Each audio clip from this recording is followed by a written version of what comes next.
जब तक है तब तक ये सारी परेशानी जो लेके घूम रहे हैं वो है। जब आप ही मिट जाएंगे तो वो परेशानी चली जाएगी। उसके पास जो नाम आपने रखा था अपना, तो जो नाम आपने अपना रखा था उसके साथ समस्याएं थी, तो वो सारी चीजें छोड़ दे। आप अज्ञात हो जाए तो आप न्यूट्रल हो जाएंगे। तो न्यूट्रल होने में भी 1 साल लगता है।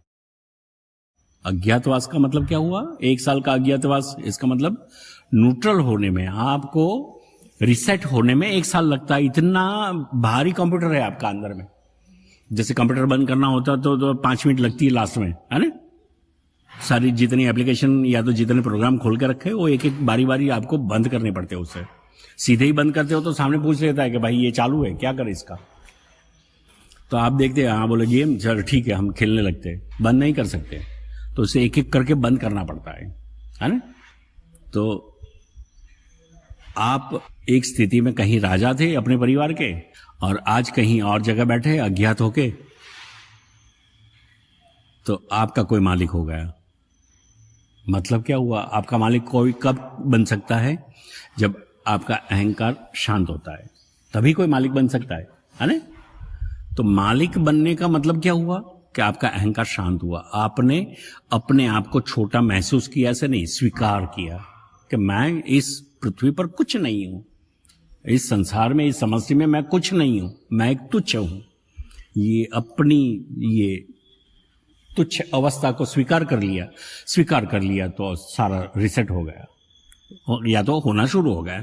एक एक करके सारे प्रोग्राम अंदर में जो चलते हैं वो सब बंद हो जाएंगे, है ना? तो 1 साल लगेगा। तो ये जो स्थिति आपने जो अपनी बनाई है, उस स्थिति को आप फिर से, तो इसमें बहुत संभल के बताया है कि 10 साल तक उसने जुआ खेला, पांडव और कौरवों ने, और इसके बाद में दूसरा दशक आया। दूसरे दशक में वो भिखारी बन गए। अब तीसरे दशक के लिए उसे क्या करना है? तो उसमें बीच में अज्ञातवास। जब तक अज्ञात नहीं होते, तीसरा दशक आप इच्छा के अनुसार नहीं देख सकते। तीसरे दशक के बाद उसने युद्ध किया है, इसके बाद राजा फिर से बने। तो एक कहीं गलती से डाला हुआ बीज जब वट वृक्ष हो जाता है, तो ये आपके जीवन के 25-30 साल खा जाता है। और जीवन के हर साल की अपनी एक कीमत होती है, ताकि साल की कोई कीमत ऐसे नहीं, लेकिन आपका शरीर उस साल के साथ साथ चलता है। जैसे चलने की एक उम्र होती है, चलना सीखने की। अगर उस उम्र में हम नहीं चलना सीखते तो लेट हो जाते, फिर बहुत मुश्किल हो जाती है। ताकि दूसरे बीज अंदर में सेटल हो जाते, वो बीज बड़े होते और ये आपको नहीं होने देते बड़े, है ना? तीसरा, जो पढ़ाई की उम्र होती है, जो बैठ के समझने की, समझदारी की उम्र होती है, वो उम्र निकल जाती है, बाद में समझ नहीं आती, पढ़ाई नहीं मिलती, है ना? शादी की उम्र होती है, वो निकल जाती है। तो एक एक साल की अपनी अपनी कीमत है।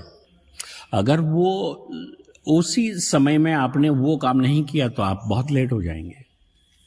ये भी हो सकता है कि वो चीज आपको छोड़ ही देनी पड़े, ये भी हो सकता है। अब देखो, जैसे अभी के समय के अनुसार हम देखें तो एक कंडीशन आप समझो कि भाई 15-16 साल में एसएससी पास करनी है, 10th क्लियर करना है, ठीक है? अभी ये 15-16 साल में 10th क्लियर नहीं होता, और फिर बाद में जरूरत आती है तो 30 साल के बाद बोले मैं बैठ के दे देता हूँ एग्जाम, 10th पास हो जाऊंगा तो कंपनी में प्रमोशन हो जाएगा या ऑफिस में कुछ लाभ मिलेगा।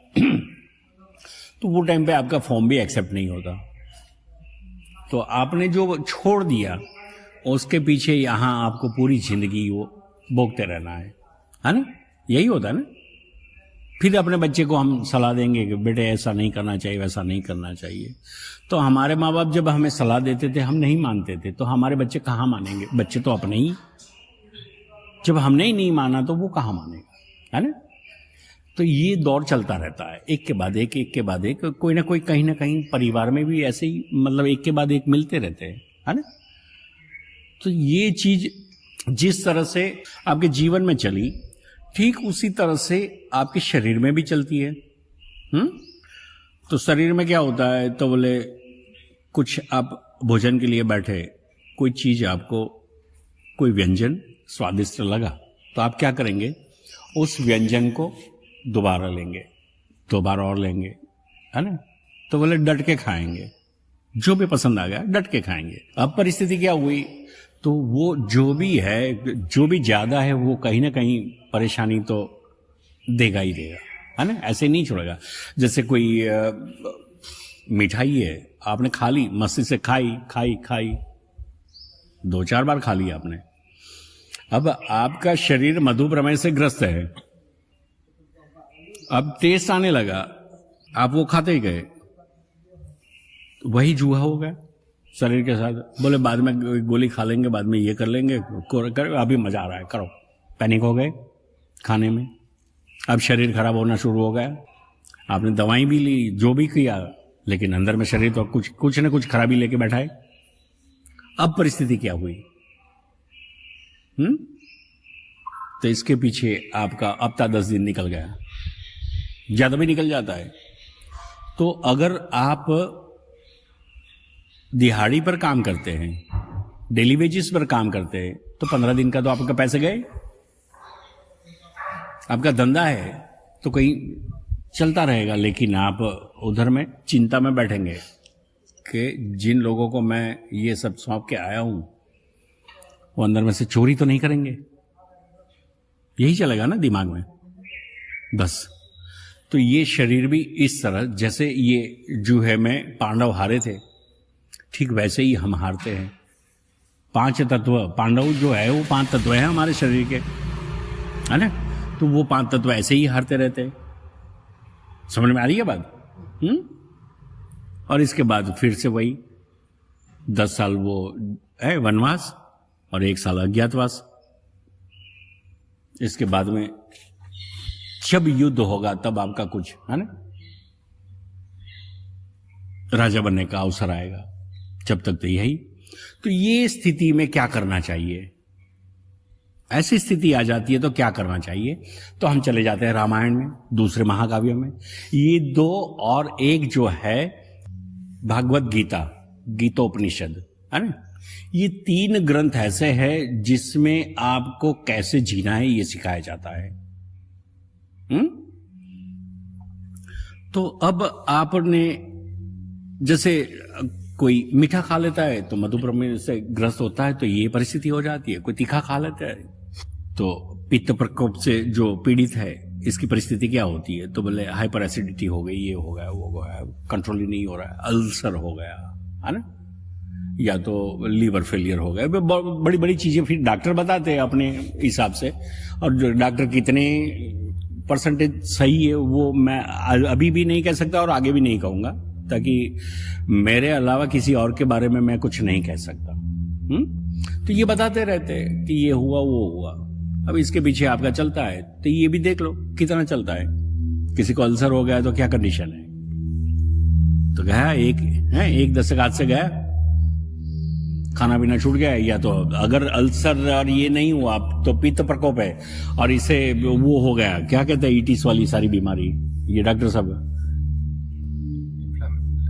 ये गाउट और ये सब होता है ना, क्या कहते हैं उसे, ये एसिड की बीमारी होती है ना, आर्थराइटिस। हाँ, तो वो ईटिस वाली सारी बीमारियां शुरू हो जाएगी। इसको पीछे ईटिस आता है ना, ये आता है क्या, हाँ, सारे ईटिस आते हैं पीछे, जितने ईटिस आते हैं वो पित्त से बन जाते है ना, आर्थराइटिस, स्पॉन्डिलाइटिस, माइलाइटिस, कितने सारी बीमारियां इसमें आ जाती है। तो उस दिन हम पैनिक हो गए, बोले कोई बात नहीं यार, कुछ हो जाएगा, खा लेंगे, 2-3 ज्यादा दवाई खा लेंगे। अब वो कन्वर्ट हो गई अंदर में।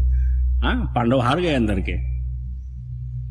तो ये पांडव, अंदर के जो पांडव हार गए वो क्या, तो इससे हम देखते हैं तो अंदर में क्या है। तो अंदर की परिस्थिति ये है कि बहुत सारे कोष को मिला के एक मांसपेशी बनती है, और ऐसे मांसपेशियां और ये सब इकट्ठे होते होते होते पूरा शरीर बनता है ना। ऐसी ही है ना रचना। अब एक कोष को जब आप देखते हैं तो इसके अंदर में काफी अणु परमाणु होते हैं जब एक कोष बनता है। तो अब आपने जो गलती की, इसमें परिणाम कहां आया, तो तो बोले आपका जो ये राज्य था, ये शरीर आपका है ना, यूनिवर्स है, राज्य है आपका, आपकी सत्ता है इसमें, है ना। तो इसमें क्या होगा, तो बोले ये जो छोटे छोटे जो अणु परमाणु हैं जिसका संपर्क आपसे सीधा नहीं है, जिस तरह से हमारे राजनेता का संपर्क हमसे नहीं है और हम ही से राजनेता चलते हैं, है ना। वोटिंग के अलावा हमारा कोई, है ना, क्या पद ही नहीं है। जो कुछ तय करेंगे वो करेंगे, वोटिंग के टाइम पे आ जाएंगे। तो ठीक शरीर में भी ऐसा ही चलता है। तो क्वांटम को हम, है ना, ये अणु परमाणु को हम नहीं जानते, और जब शरीर को रिपेयर करना है तो अणु परमाणु को ही समझाना है क्या है क्या नहीं, समझे। तो उस अणु परमाणु को, जैसे ये बगावत कहते हैं, बगावत है ना, विद्रोह। तो जैसे विद्रोह होता है राष्ट्र में, ठीक उसी तरह उतने अणु परमाणु आपसे विद्रोह कर लेते हैं। बोले हम ये काम नहीं करेंगे, हम उल्टा करेंगे, मतलब उल्टा करेंगे जब तक, है ना, हमारी मांगे पूरी करो। ये सब जो खेल देखे हमने बाहर में, वो अंदर में होता है जब हमें एक बीमारी मिलती है। तो ऐसी कितनी कंपनियां होगी जो पुराने दिनों में आपने एसोसिएशन के आधार से चलने वाली सारी कंपनियां, तो इनमें से कितनी ये सारी जितनी मिलें थी, जितनी भी यहाँ ये कॉटन मिल थी, या बहुत सारी थी यहाँ, इसे मैनचेस्टर कहते थे अहमदाबाद को, तो है ना। तो अहमदाबाद में 70 से ज्यादा ये कॉटन मिल थी। तो सारी मिलें कैसे बंद हुई? यही हमारी मांगे पूरी करो, विद्रोह से ही खत्म हो गई। ठीक ऐसे ही कोई बीमारी आपके अंदर में घुस गई, और ये जो आपके अणु परमाणु है, हमारी मांगे पूरी करो करते रहते, आप खत्म हो जाएंगे, उसकी मांगे खड़ी रहेगी, है ना। तो वो जो खड़ी रही वो मांग क्या करेगी? तो बोले अगली बार जब आप शरीर धारण करेंगे तो किसी किसी बच्चों को आपने देखा होगा कि वो पैदाइशी बीमार होते हैं, वो हमारी मांगे पूरी करो वाले आ गए। समझ में आई ये बात? ये मैं आज के आधुनिक युग के आधार से समझा रहा हूं क्या है। अब हम एक महाकाव्य से दूसरे महाकाव्य में जाते हैं, तो ये सारे जो अणु परमाणु थे जिसके पास अपना कोई ये नहीं था, मार्गदर्शक नहीं था, और कोई आदेश के अनुसार नहीं चल रहे थे, इसलिए, है ना, मतलब क्या कहते हैं उसे आज की भाषा में, कोई ये प्रोग्राम नहीं था। अणु परमाणु जो थे वो बिना प्रोग्राम वाले हो गए। इसके पास कोई प्रोग्राम नहीं रहा, उसे क्या काम करना है, उसे कोई गाइडलाइन दी नहीं गई है कि कैसे काम करना है, कितना काम करना है, बस इसकी मर्जी जो करे। तो कोई एक बीमारी हो गई, किसी और की कोई और मर्जी जो करे, दूसरी बीमारी हो गई, है ना। ये सारी बीमारियां, जितनी बीमारियां उतनी यही है ना। तो इसके लिए रामायण में क्या बखूब, एक तो पहले ये समझ लेते हैं कि महाभारत और रामायण दोनों के अंदर सिमिलरिटी क्या है।